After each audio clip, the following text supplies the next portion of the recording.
Vasudevendra Yogindram Natva Jnana Pradam Gurum Mumukshunam Hitarthaya Tattvabodho Bhidiyate. So we spoke about what Vedanta is in the last session. And we said it is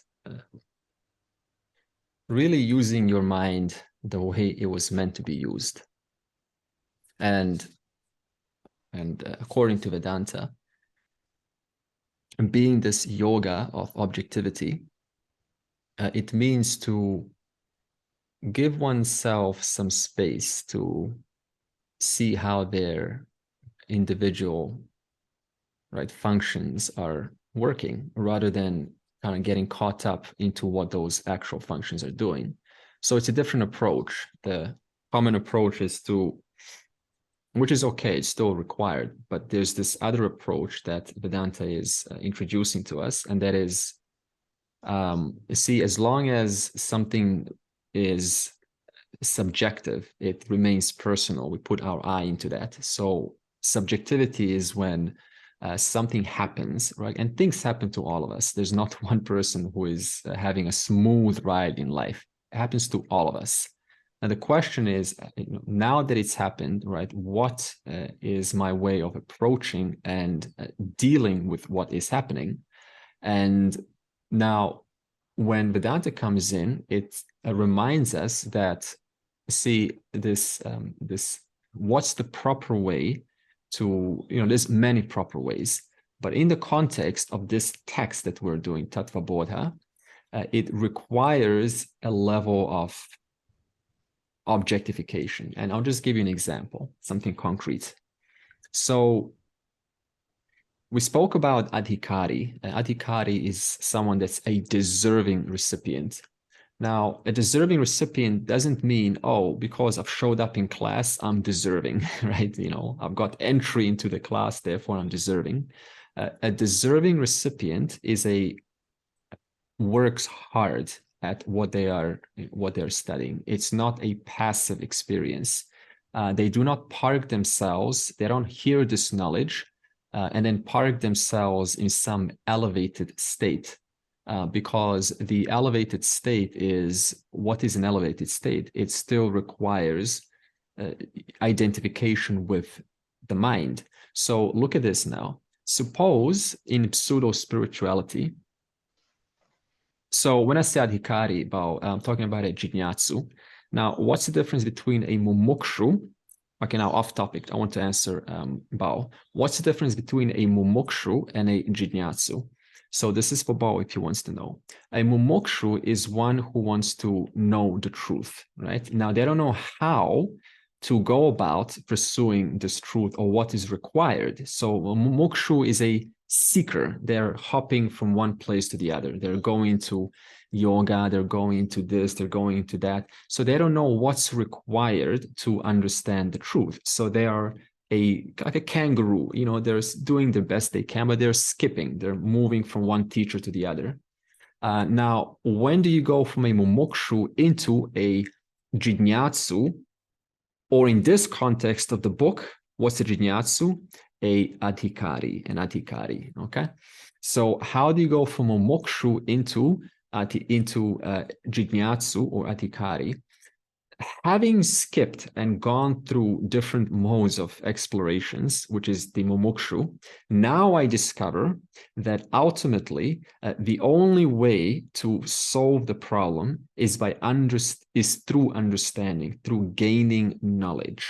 Therefore, a jinyatsu is the one who was a momokshu, and now seeing that no action works, no amount of asanas are working, no amount of meditation is going to answer the problem, no amount of keeping your silent mind is going to work, knowing that, what do I need to do? I need to discover this by an unfoldment through a certain pramana, a certain means of knowledge.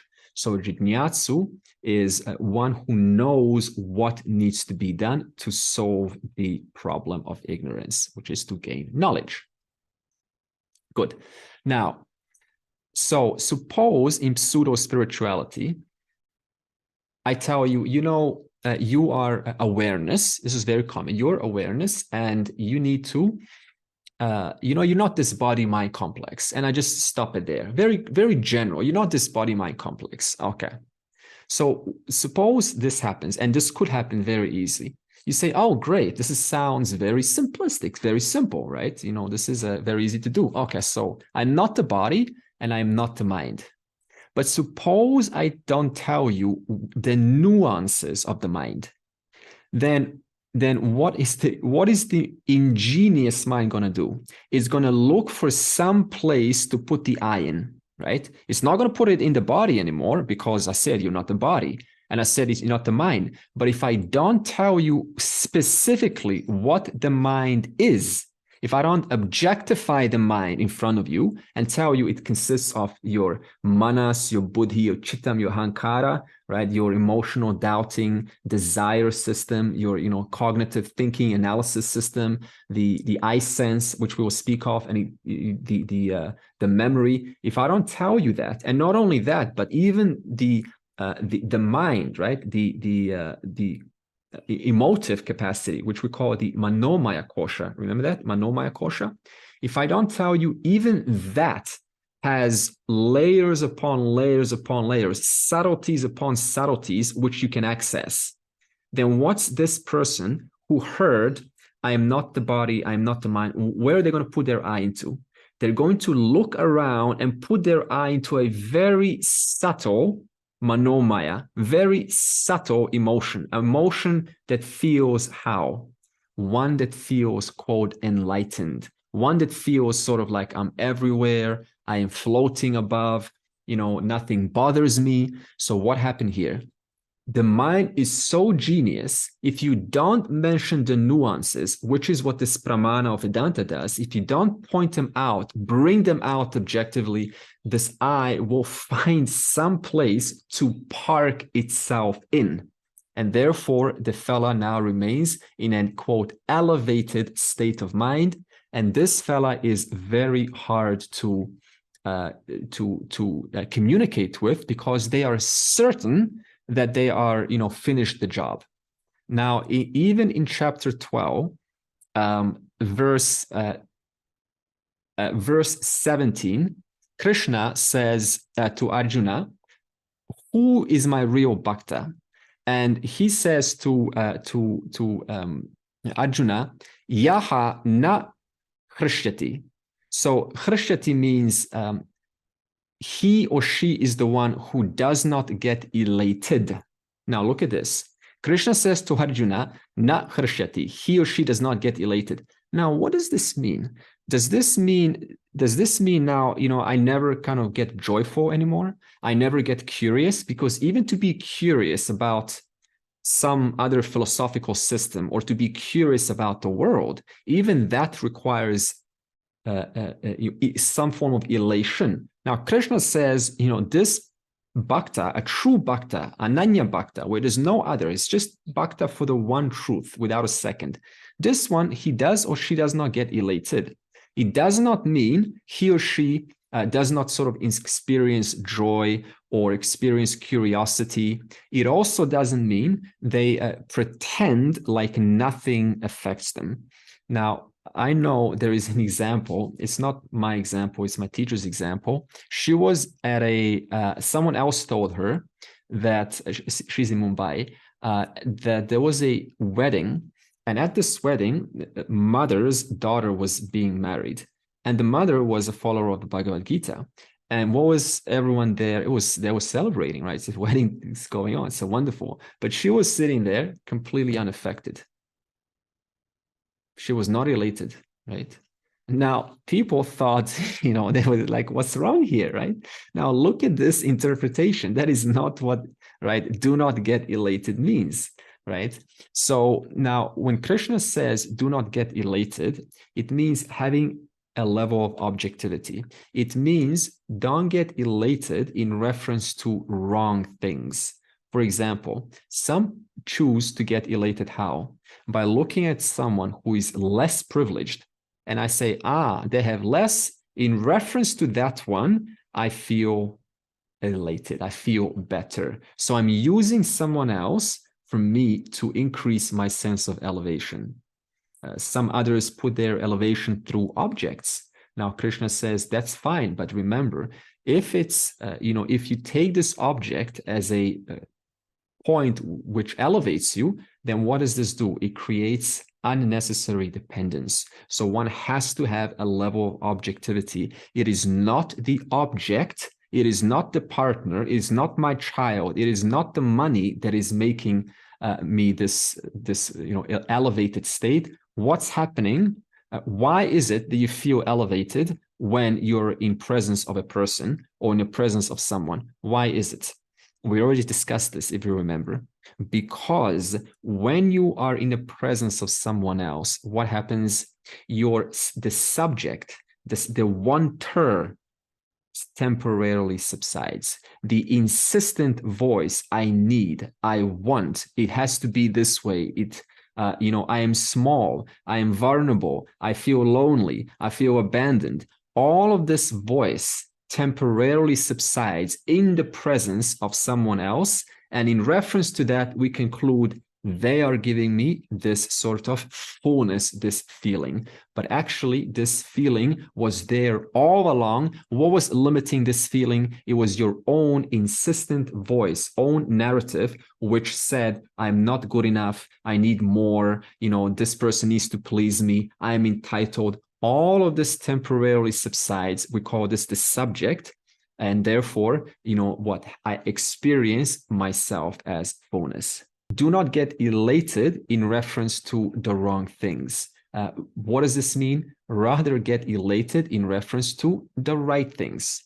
Now, how do you get elated in reference to the right things? What does it mean to get elated in reference to the right things? Because we can't just stop there, don't get elated. What does it mean to get elated, Lorena?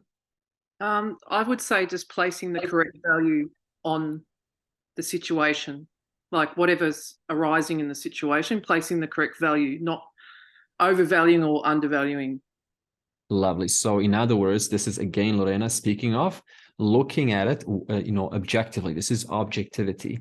So, knowing that, yes, this is, an object, it does provide me some comfort, some security, but underneath all of that, there is knowledge that ultimately, everything is expendable. That's a fact. That's a cold-hearted fact. Everyone is expendable, right? Everyone, if I'm using the right word, that means I actually don't need anyone to enjoy my fullness, my interconnectedness with the world. Another way to feel elated for the right reason is to understand that, you see, this intelligence, right? This Ishvara, the Lord, how does Ishvara's intelligence, manifest? It manifests as the laws and orders, right? It's, making, your food digest right now. You don't have to do anything. It makes your, I think it's called the glottis, the part that closes the windpipe, close down every time you swallow, and therefore the food doesn't go into your windpipe and you don't choke on food. Do you do that? Do you consciously close that down? You don't. It happens on its own. So this is the on one facet, this intelligence is what runs this whole world according to certain laws and orders. Now, this intelligence, which we will speak about more, Ishvara, also is that which offers itself as infinite possibilities. Depending on which possibility you collapse according to your free will is what you receive in life. So right now, every person on earth has possibilities, including possibility of moksha. Depending on where I apply my effort, my focus, my free will in, is the possibility that is collapsed, that is manifest. Now, those possibilities is called Ishvara. So Ishvara is those possibilities that are offered, which by my free will, by my focus and redirecting my efforts onto, I collapse and I receive that. There is also a possibility of murdering someone right now, and that is also possible to be collapsed, but every possibility has a consequence. Therefore, so what does it mean to put one's elation in the right place, to have objectivity? It is to recognize that, I am offered this infinite platform of possibilities, depending on which one I deliberately collapse using my efforts. It may be hard, but still, nevertheless, I collapse it through my efforts, and that is what I receive. Now, is there, or one more is, I am grateful. What else does it mean to put your elation in the right place? I am grateful that I am one more day alive to straighten my stuff out. I am grateful that God has given me one more morning, one more day of a clear mind, clear enough that I can work out some stuff. Now, am I being egotistical? Am I sort of being superficially elated in this sense? Am I sort of, kind of going cuckoo in this mode? Not at all. I'm just mentioning the objective facts. So this is called objectivity. I'm being elated. How? Not through subjectivity. Oh, I'm so grateful that I'm in this position, and those people in Africa, they're not in this position. Therefore, I'm so much better than my neighbor. Or I get elated by looking at the facts, such as being grateful for being alive, working out our stuff, and tuning into the nuances of realities, which previously I may have missed out, and knowing now these nuances are here, I can by thinking about it, inquiring, I can enjoy certain realities, which is this order, this grand intelligent order, which is always taking care of you, which is always there for you. It just has to be tapped into by aligning with this order. And then chapter 12, verse 17, it also says, not dveshti. Not dveshti. So why am I giving you these examples, by the way? Because last week we talked about yoga of objectivity. So I'm just giving you examples. What does it mean to be objective in certain situations? Now, not dveshti is not being hostile. So see, where does hostility towards others come from? Where does hostility come from? It comes from obviously many, different reasons, right? One of the reasons is for this hostility, as in, this strong kind of harsh, dismissive, I don't like, right? Dismissive. It comes from this black or white thinking, that the possibilities are only like this, and my expectations are violated, and it's supposed to be like this. It cannot be any other way except like this. So see, a hostility is this sort of black or white situation where where I'm unable to see that this person to whom I'm being hostile towards has a certain way of looking at the world. They're coming from a certain angle. They have a certain knowledge, and that knowledge is never quite complete. So knowing that, do I have any real reason to be hostile? Knowing that they are using their perception from certain data, from a certain partial knowledge, and knowing that I can at least, take this hostility of it has to be some way, it has to be like this. I can take it one down notch and objectively deal with the situation. See, in Australia here, and also in Europe, there was this thing that between COVID jabs, should I get one or should I not get one?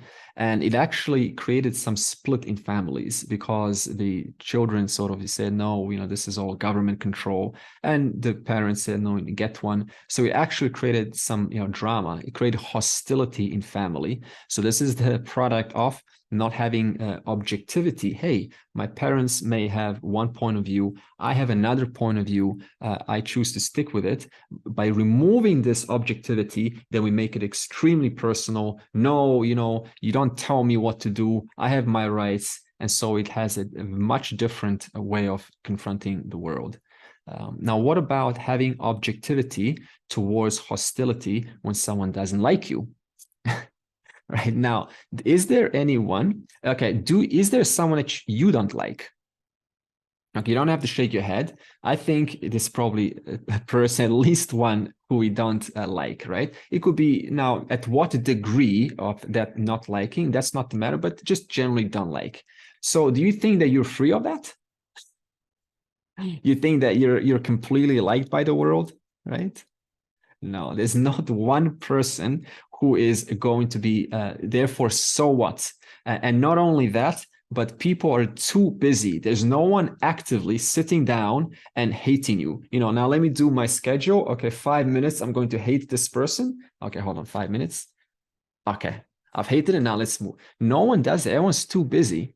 So see, we don't like someone doesn't like us. It is having objectivity towards someone that doesn't like you. It is completely okay not to be liked, because everyone is coming from their own projections, is coming from their own, confusions. And those confusions, it is what Vedanta is interested in resolving little by little, not being perfect, because there's no such thing as perfection in Mithya, but looking at one's subjectivity and one's biases and undoing those notions, which may be producing some awkwardness or some tension in your body. So one thought, one by one thought at a time, little by little, and we gain this, we enjoy a certain clarity. Because if the mind has hostility, then a strong hostility that is just felt in the heart or the chest, how does that feel for you? Because that other person doesn't even recognize it. Who recognizes it more than they do? You do. And therefore, it contaminates the mind. And this contamination spills throughout other regions of the brain. And in reference to totally unrelated events, we also throw that hostility into. So this means that one person towards who we are hostile has the capability to make us think incorrectly towards many other things in life. So we can see this interconnection. It's not just about holding one hostile person in private. I don't have to touch them. I'll hold them in secret. No, that person in there is unconsciously affecting everyone else in the head also. Now, he also says, na kankshati, Krishna. He says, na kankshati. This is do not grieve. So now, what does it mean to have objectivity towards the process of grieving? First of all, what is grieving?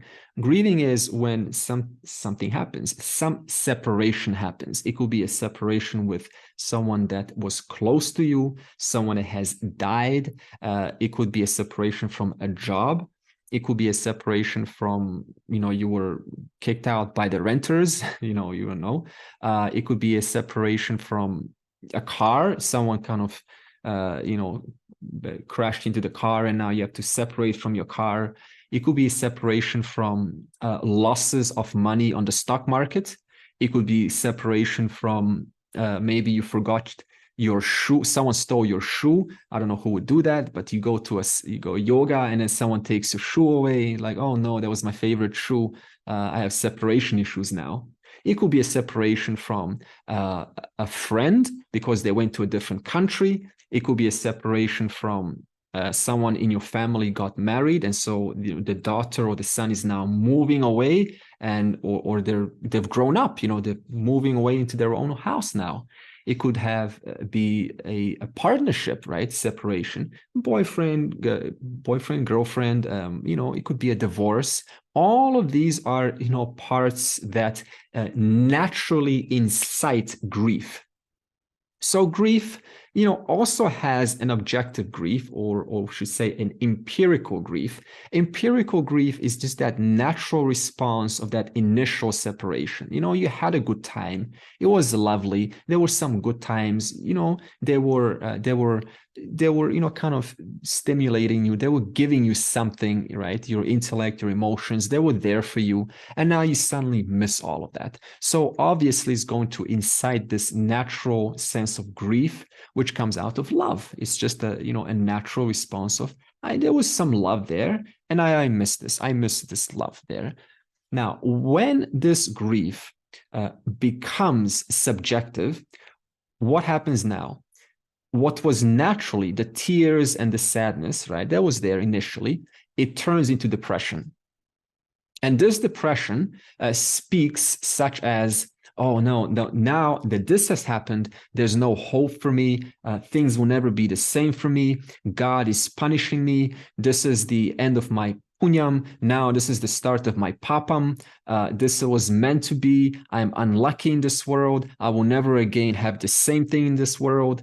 I'm so unlucky. I'm doing so many good things in this world. Why is this happening to me? Right? So now what happened is we turn into a victim mode and we start to add our own coloring in, our own stories, and make this natural grief into a much bigger case than it deserves to be.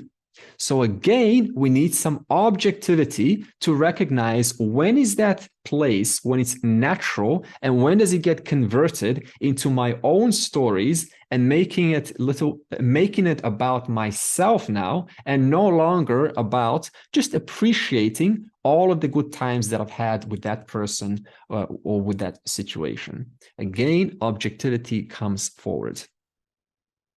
And in verse 18, and then I'll continue with the book. Verse 18, chapter 12, Krishna continues and he says, the true Bhakta is the same in grace, in honor and dishonor.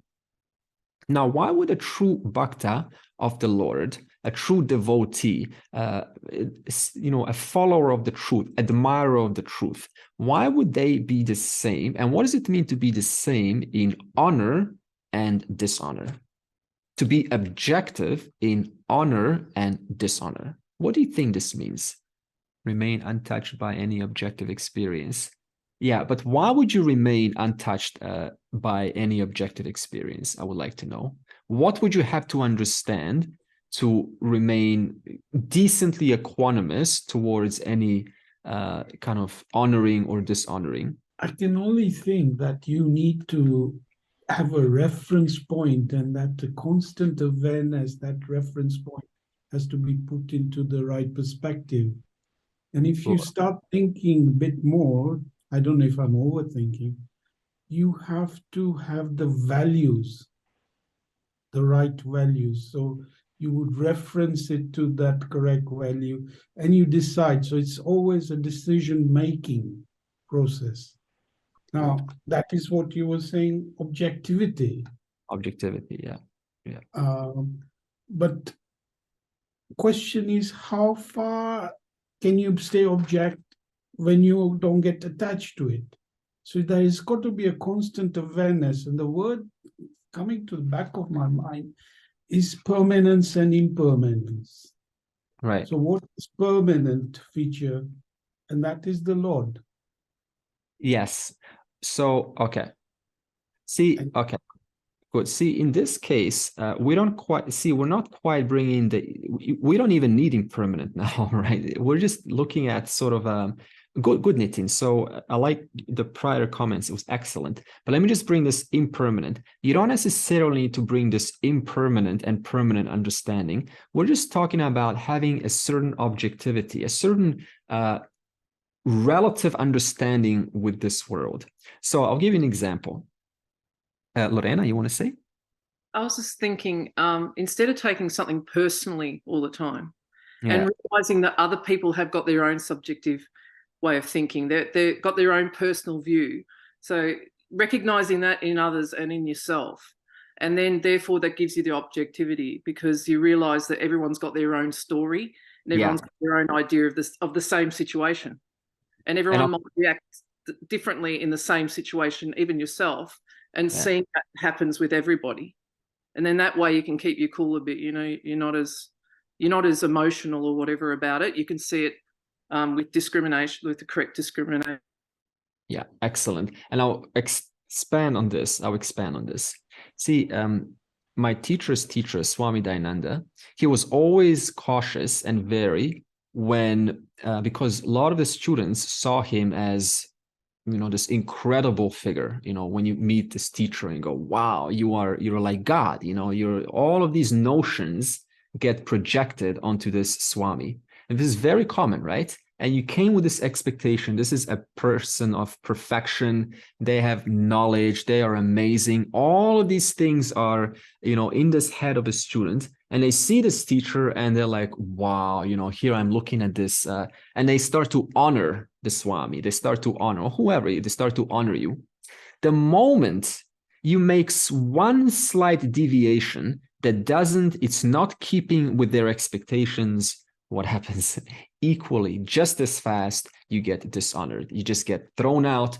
Because why? Because they were holding this model of you, how you are. And if you took that, if you were allowed to be flattered, and you were not objective, that there's equally a possibility that if I do one little thing that is not keeping with their expectations, they can equally dismiss me, then there will be disappointment, because they will sort of now see you, well, infatuation, right? So in other words, if there is infatuation towards you, then one is to be wary, because this person can flip just as equally, knowing that I have an objective experience, I have an objective view towards those who praise me or those who criticize me. As Lorena said, it is a projection, and they are praising you in reference to what? Do you even know? Could they have made a false conclusion about you, and that sort of added onto their what they said to you? And so there's so many variables that can be involved into praising or dishonoring someone. So therefore, yes, thank you. But then, see, that's not my concern. For example, as a teacher, it's like, great, thank you for thanking me. Thank you for thanking me, right? But that's not my concern. Just prepare the verses, know what to say, do my part, and then move on with the world. What people say, what people don't say, that is not in your control, number one. That's going to happen, number two, anyway. And number three, it just wastes brain power to be concerned, to be seeking honor, to be seeking praise, and to be seeking to sort of be looking out like walking on eggshells. Oh, I don't want to hurt you because I don't want to be dishonored. It's a very challenging way to live.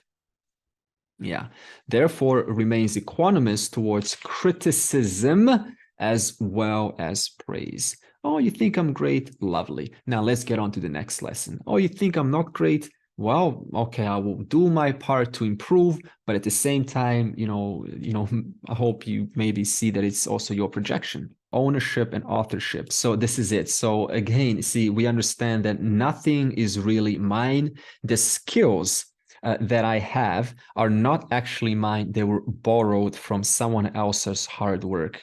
In fact, there's a court case now. They want to, certain book publishers want to sue OpenAI for using their AI data to train on copyrighted books.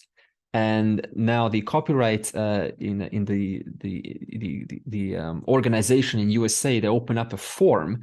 What does the public think? And I submitted the form yesterday, and I said to them, just like I said, this is my opinion. I said to them, I do not think that OpenAI, ChatGPT, should be sued for copyright infringement, because just like the authors borrowed someone else's hard work, and even if they did, they added on, but they still needed a template of someone else's hard work to add onto it.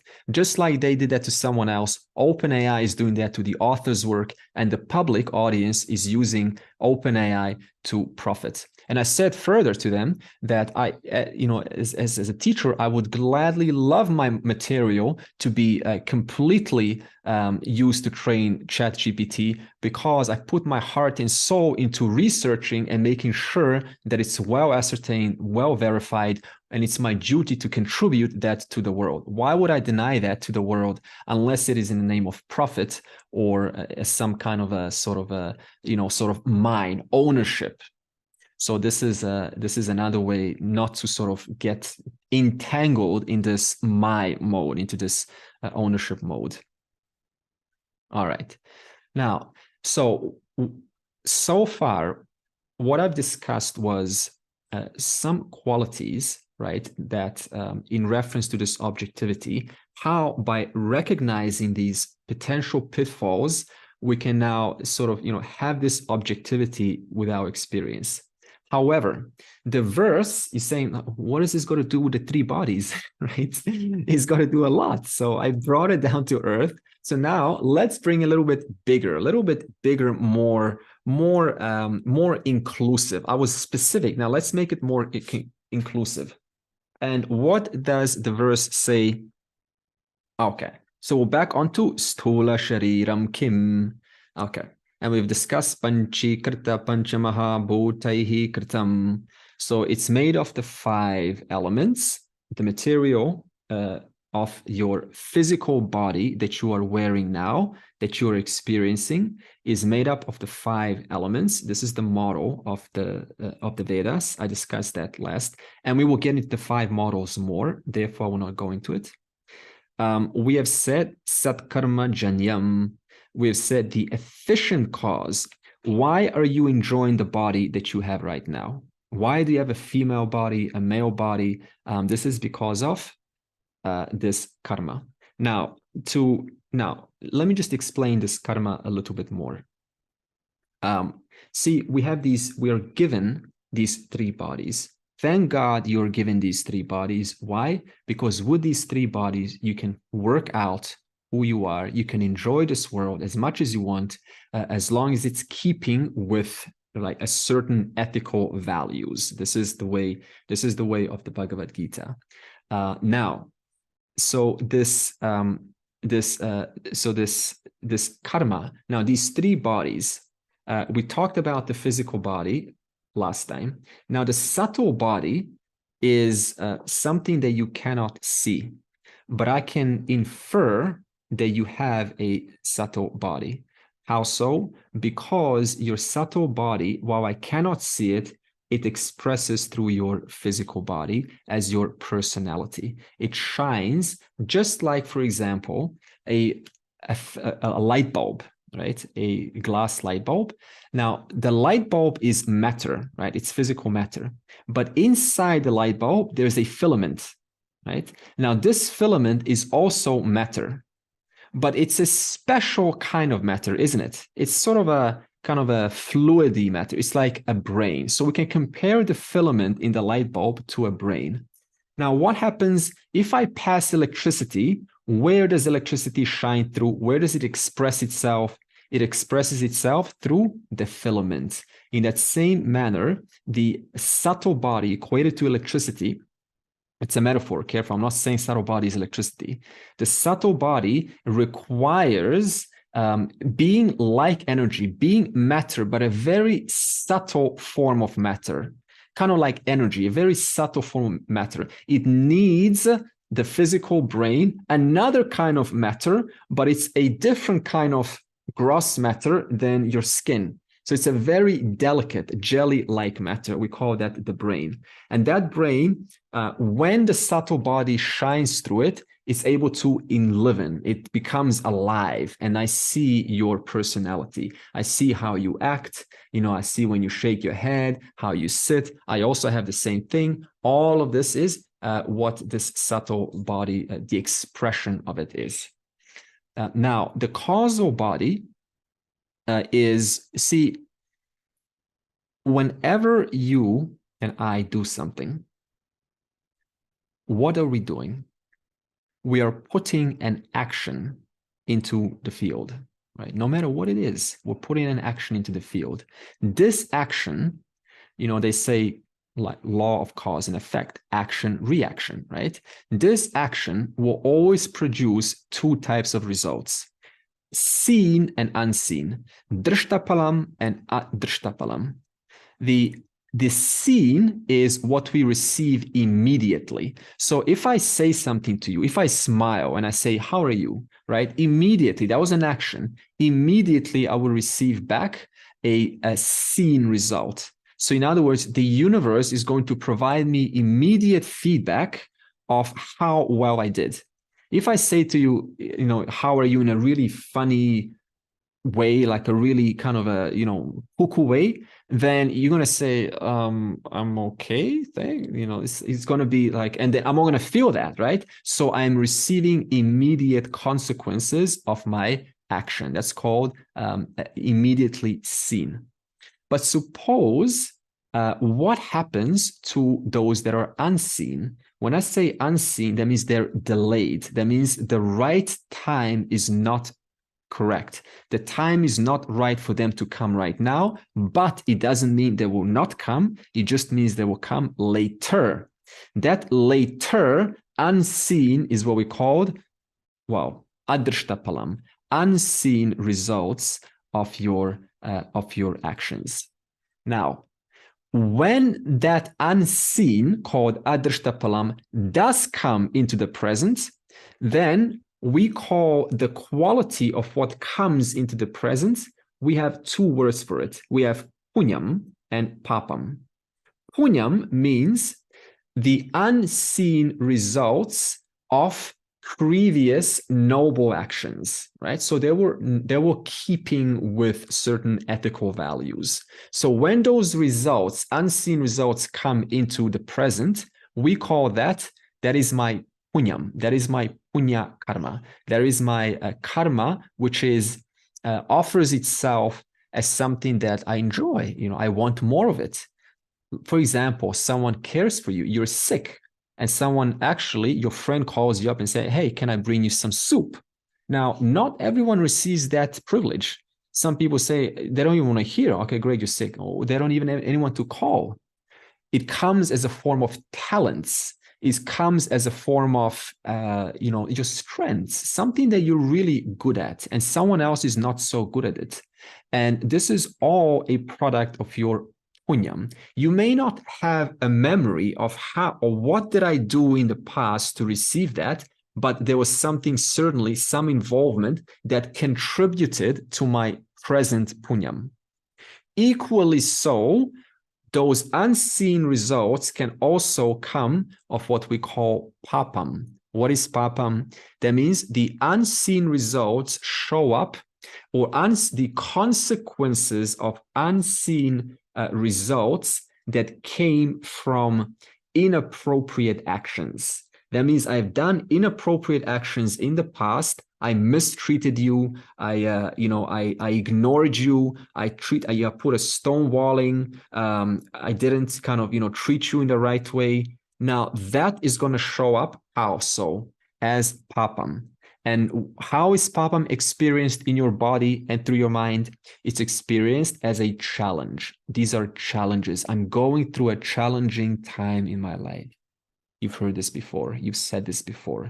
It comes as obstacles. It comes as a spontaneous knee pain. You wake up, you would totally fine, not even exercising, and suddenly you wake up with knee pain or shoulder pain or neck pain or back pain, right? It's like, what did I do to deserve this? Well, if there is an order in this universe, nothing happens by accident. It is perfectly a one-to-one ratio between what has happened, what was done, and in relation to what is happening. What am I experiencing right now? So punyam, papam is what makes up your life. Delightful experiences, and sometimes they are not so delightful at all. They are the forms of grief and suffering and pain and challenges come in life, and this can come in a form of even being born in a place that is not so clean, or being born with parents that are sort of I hear so many cases when I read these biographies of these who got out of their troubled times of what was one of them? The mother she remarried, and then the man who she married abused her child, and then her child, being sexually abused, developed complications, and those complications turned into a rapist, and he became a rapist. And this was happening in the 1970s. And you look at all of this connection, how it happened, and now he has to, of course, account those actions.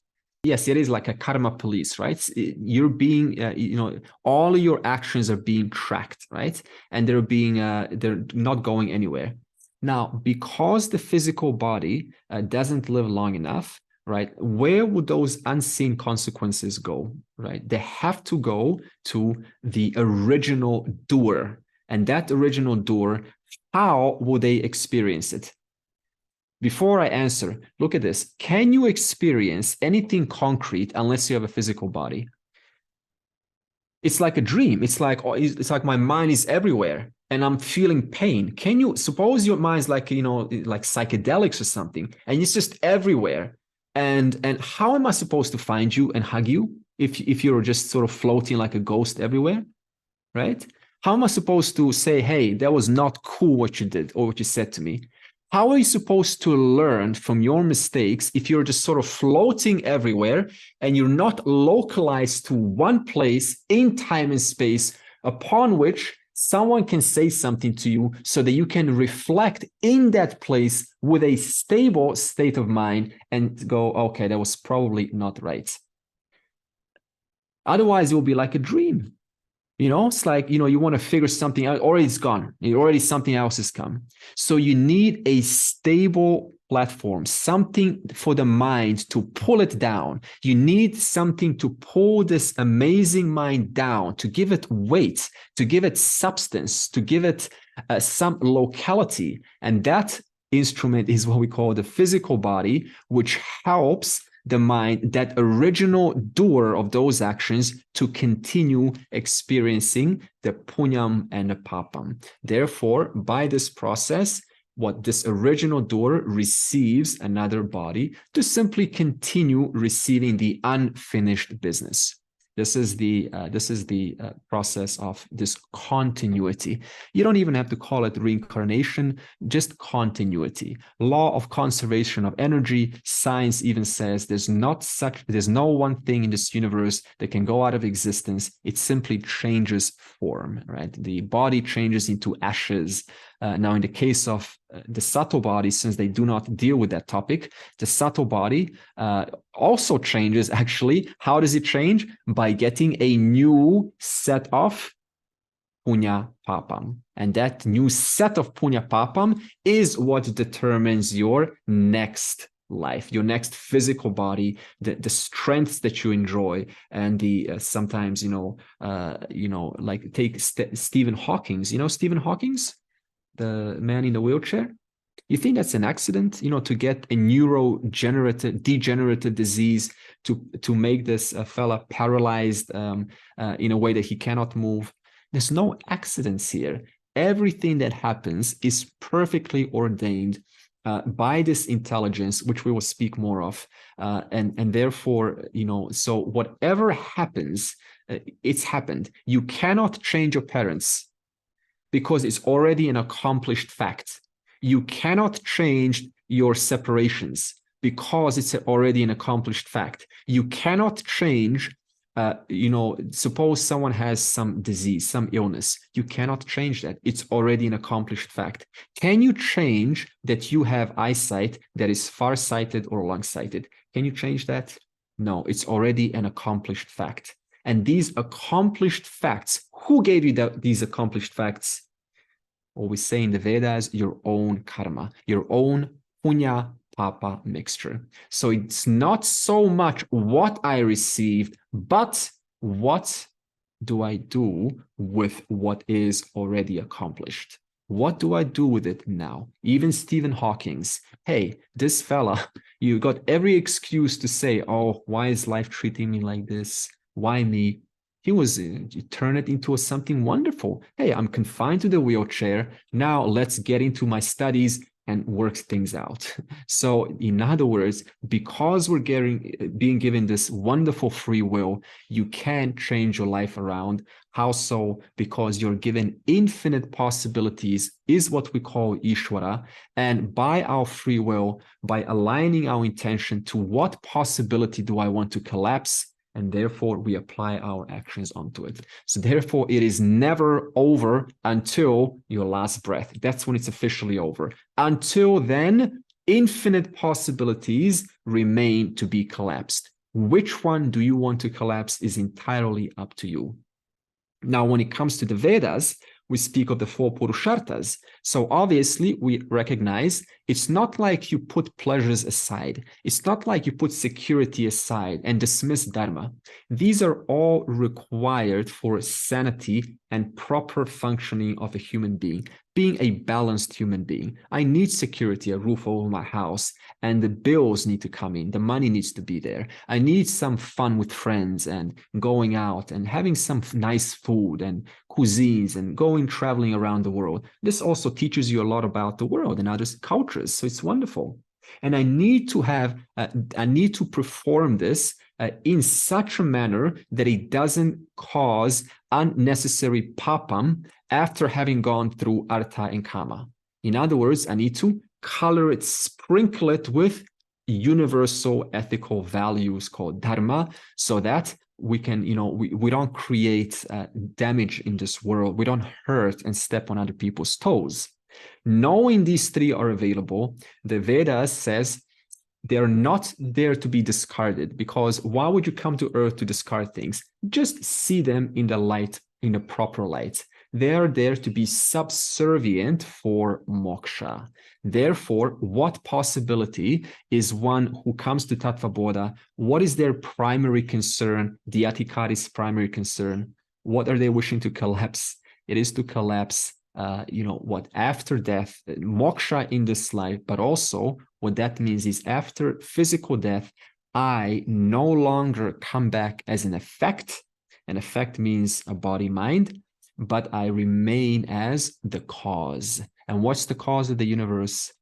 Brahman, limit Sat Chit Ananda. So this is what we call Videha Mukti. The one who, after having dropped the body, they no longer return back as an effect. They remain as Brahman and Ishvara. Not just Brahman, but Brahman and Ishvara, because they're inseparable. And therefore, the intention, the effort to collapse is now all unto that alone. Because the truth is, I tell you, tomorrow you and I can die. Physically, our lives can end.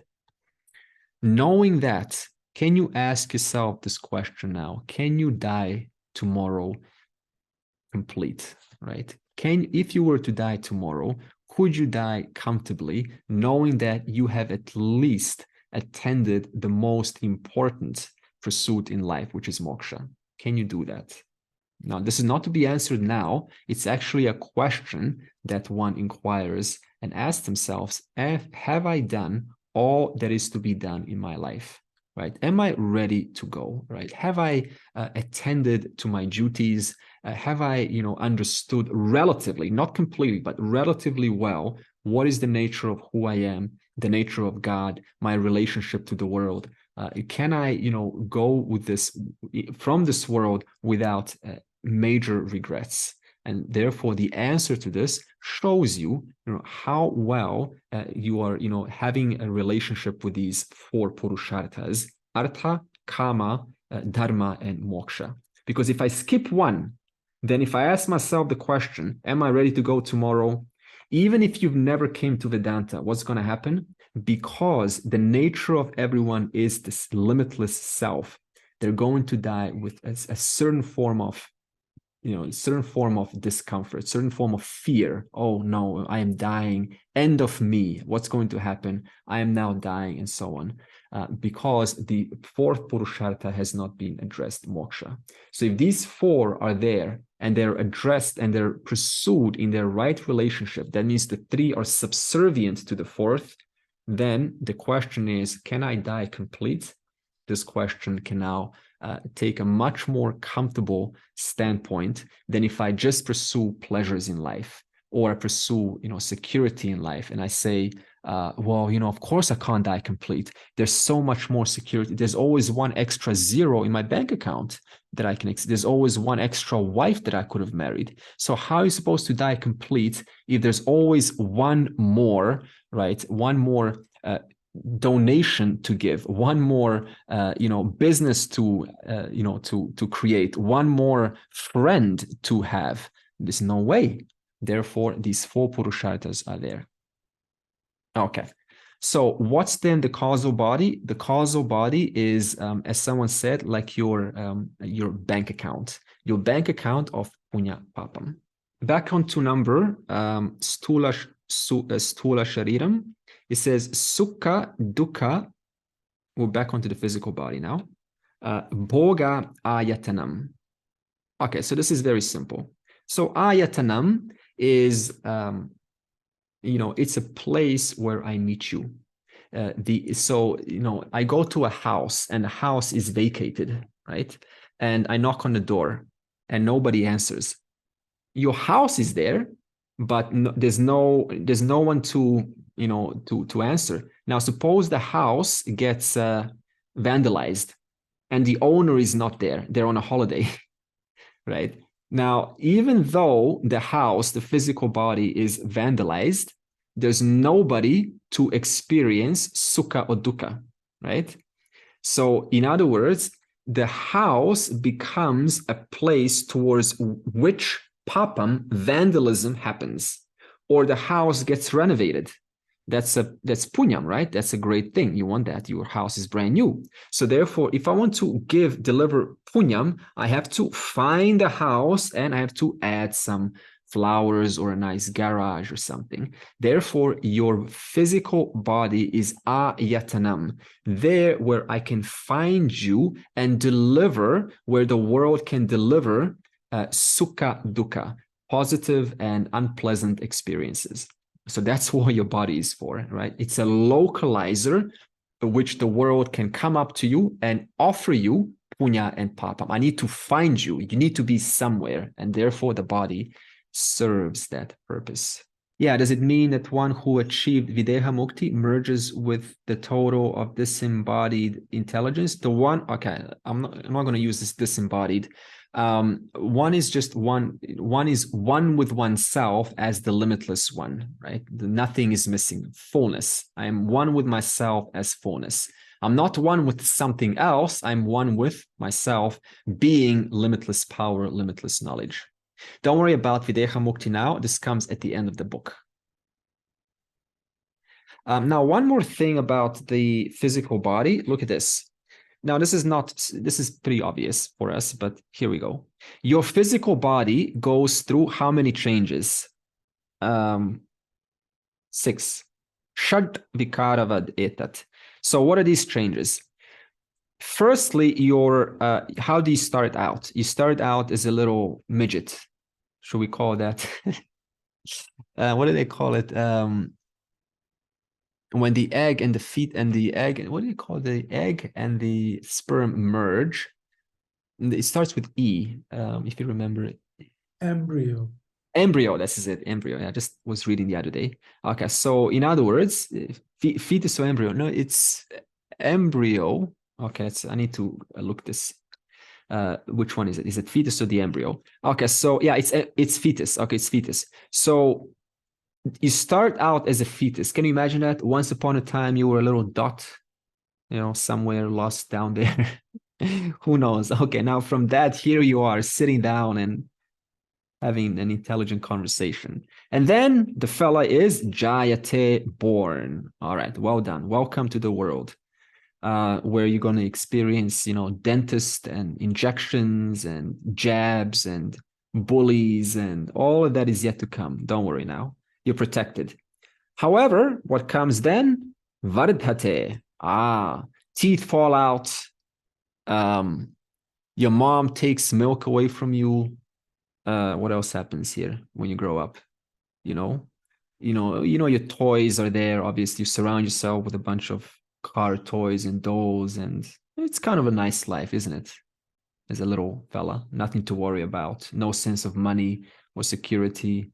You're in the lap of your mom and dad. They're God to you. That you look to them like God. Whatever they do, you model and take that on. So Vardhate. Now we come to a troublemaker. Look at this. The troublemaker comes Vipari Namate. What age is this? 13 to 23 to 22. It's about 22, whatever, 23, 24. 13 to 22. When they start to challenge you, why should I? Why? No, why? Take out the trash. Why? And then it's the whole age of rebelliousness could be, or sometimes we have these intelligent kids and they can go the other way. You have a total change. That's what viparinamate means, total change. Your voice starts to break, attitude starts to come out. You develop individuality. Now, not so much looking what other kids are doing. We are developing, and it can be a very tough time. Lots of tough times happen in this 13 to 22. I don't know what I want. I don't know where I stand, trying to fit in, trying to sort of, who are my friends? Some kids with weed are calling you and you say no. Some other nerds are calling you, you say yes. Or it could be the other way around. If you're a girl, every boy's looking at you. You don't know how to handle that. You see one girl and then the hormones going wild and you try to hide that. It's just a seriously active time between this. Now, having gone through that, what happens? Apakshiyate. If you're enjoying your black hair now, wait. Yeah, gray hair starts to come, right? It starts to fall off less. Wrinkles, beauty's gone away. Why is no one looking at me anymore? This is part of life. Now, as that comes along, you're soon facing your liberation, vinashyati. That is when we come over and, we throw you into the Ganga or burn the ashes, give you a chant of Bhagavad Gita or whatever you wish. Hopefully you will have, a liberating moment. So now knowing, right, if one knows their nature, then there's nothing to be concerned about. There's very little to be concerned about. Death, the whole relationship to physical death actually becomes very cheerful, right? Very, genuinely becomes not sort of clown cheerful, but it just becomes a positive looking, it's part of life, right? So this is one of the benefits of having this knowledge there. But it's just, it's just there to throw away like clothes. Okay, and these are the 6 modifications of your physical body. Sukshma shariram kim apanchikrita panchamaha bhutaihi kritam satkarma janyam Sukha dukkadi bhoga sadhanam pancha jnanendriyani pancha karmendriyani pancha pranadayaha manaschaikam buddhishchaika evam sapta dasha kalabhihi saha yattish Kati tat sukshma shariram. I was looking at I'm gonna buy this book actually by, I think his name is Chris.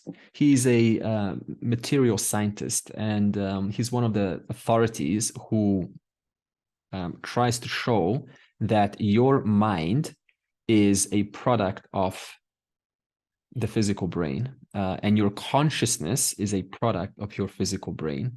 So the idea here is that, so they make a little argument. They say, we can see the regions of your physical brain light up. And now to prove that your consciousness is part of the physical brain, your mind is part of the physical brain, what we will do is we will open up the scalp and we will put 2 electrodes and activate that same brain region and you will get the same similar form of images. So this is possible. You can actually activate, you can light up a part of the brain. And if that part of the brain is associated to memories of a particular nature, like 15 years ago, then if I tap that, you will have the same memories and you have just this perfect recall for a second. Yeah, Neuralink. Now it's very easy to be kind of take this as a materialist and say, you see, so if I activate this, I can trigger these images. And so, so the brain and the mind are one and the same thing because they work together. I can see this brain region light up, but if I put electrodes, it will also light up. This is different from Vedanta. Vedanta will say, how would Vedanta argue this? It will say the reason why, if I put 2 electrodes in your brain in a certain region, you will have a image, a very clear image, no doubt. There is no argument against that. But why? How does that allow, if the mind is different from the physical brain, and those images come from the mind and not the physical brain, what's the connection there? So to answer this, your physical brain is that which contains your mind, right? So your mind is much vaster than your brain. There is a certain, some reports with near-death experiences, they say that, I read this just recently. They said that when my body died, right, I was very surprised that I was cognitively so active. I was much more cognitively active than while I was in my body. I could remember any moment. I was very clear about everything. And the moment I came back in my body, I just got limited. I got limited by the pain and the thoughts of those in the hospital and so on. So what happens is, even though your mind is much vaster, you still need to contain it into one single jelly-like substance called the physical brain. Why? So that it can work and transact with this world, right? So you don't if you had a bigger brain, you would have much greater access to your mind, but you don't need a bigger brain. You only need a brain as big to figure out who you are. And that is what the Lord gave you, that big of a brain, right? So this whole thing of having a bigger brain, this is all identification with the intellect, and therefore he wants to expand its intelligence. So when you put 2 electrodes on your brain, what happens is it activates that portion, it excites that portion, and it lets the mind temporarily shine through. It lets that small part of the mind that's otherwise enclosed and pulled down by the brain, it temporarily, as though, opens up, and it allows the mind to sort of access its intrinsic nature, which is, a mind's vast. It's incredibly vast, and therefore you experience that because the brain has been temporarily suppressed. The brain has been temporarily excited, allowing that region to sort of come, allowing the mind to come through. Now, so the argument is, in Vedanta, we say your physical brain is not your mind. Right, is not your subtle body, because we're not talking about the subtle body. And there's several ways to show this, and they are actually all arguable. You can argue every argument that I can pose to you, but I'll give you one of the arguments that the brain is not your mind. We say, so look at this. If the brain was your mind, and your mind gives you the sense of I am, then there are some patients whose corpus callosum in the center has been split in order to avoid epilepsy. So they were having these epilepsy episodes, and the only way to solve it is to completely sever the 2 hemispheres of the brain by cutting the corpus callosum. Now, the kind of effects that had, the person was completely fine. They still had their sense of I am. It was not sort of now half divided. Now, one half of me is on this side, another half is on this side, and I experienced myself as a sort of a split person. There was another case of a fella who had to take his entire hemisphere out, and only his left hemisphere was functioning, and he was still completely fine. He does not experience himself as like half of I, right? Half of a person.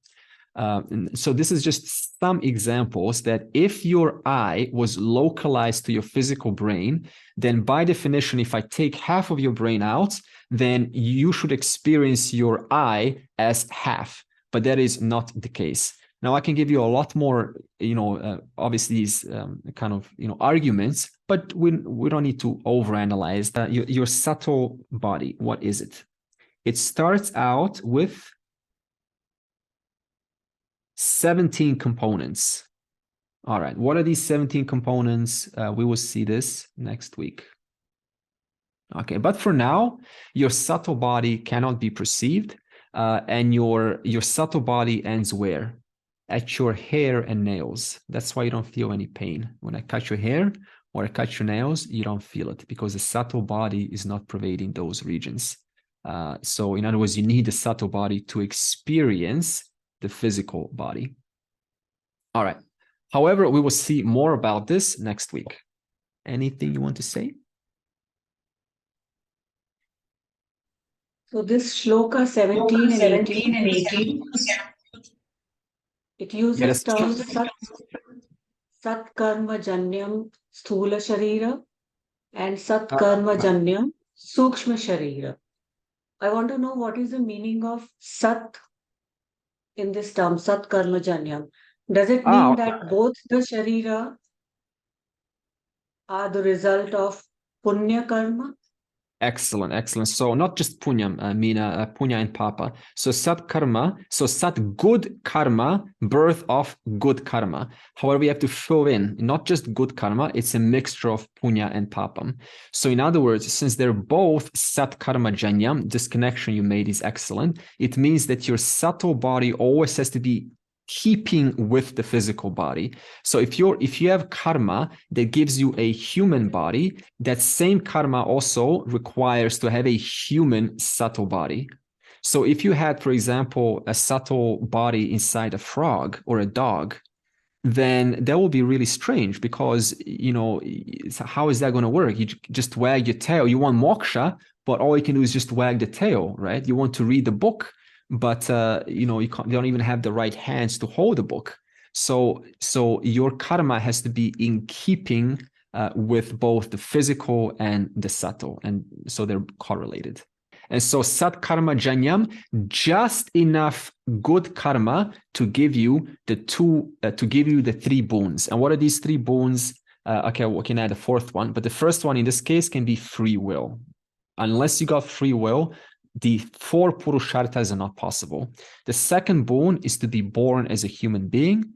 The third boon is to find a teacher and who knows what. The fourth boon, who expounds the pramana, the methodology by which that human being who is born as a firstborn can ascertain their truth by the other one, which is through their free will. And these four boons is inclusive of sat karma janyam.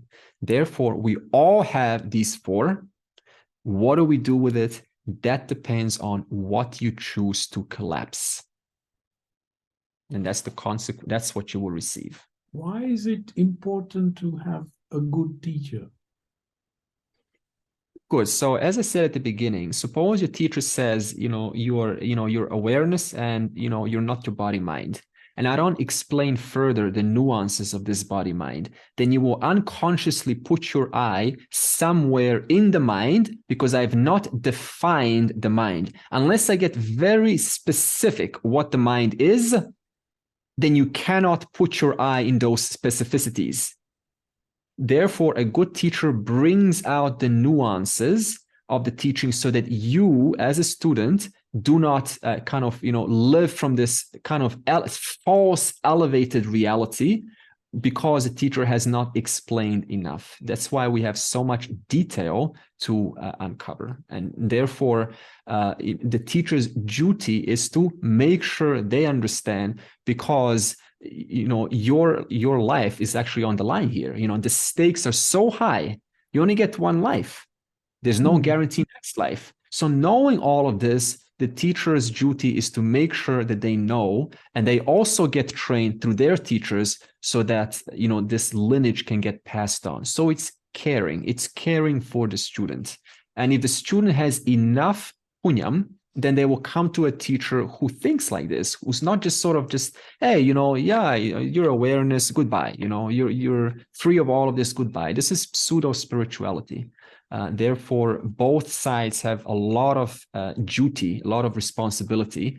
You have a responsibility to take this seriously and to take this with faith. It is knowledge of thousands of rishis material that cannot be contradicted from any angle, why would I pick what is appropriate and what is inappropriate, considering it was addressed by thousands of intelligent minds? Why would I personally handpick what is worthy of talking about and what is not worthy of talking about? What does that say? It means that the teacher or the student is putting themselves in a false sense of elevation. They're elevating themselves above incredibly intelligent minds.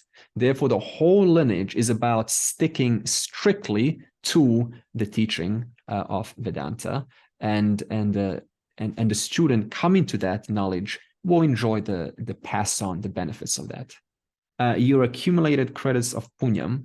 Yes, so your accumulated credits of punyam is what gives you the right teacher. I've also had teachers who have told me bits and pieces about this knowledge, but there was no one who put it all together to actually live it. And slowly, I also had to incur enough punya myself to come to the right teacher who showed me the utter nuances of this tradition, which I've only even started. It's almost like the more we know, the more I appreciate this vastness, this vast intelligence, and how much more there is to know.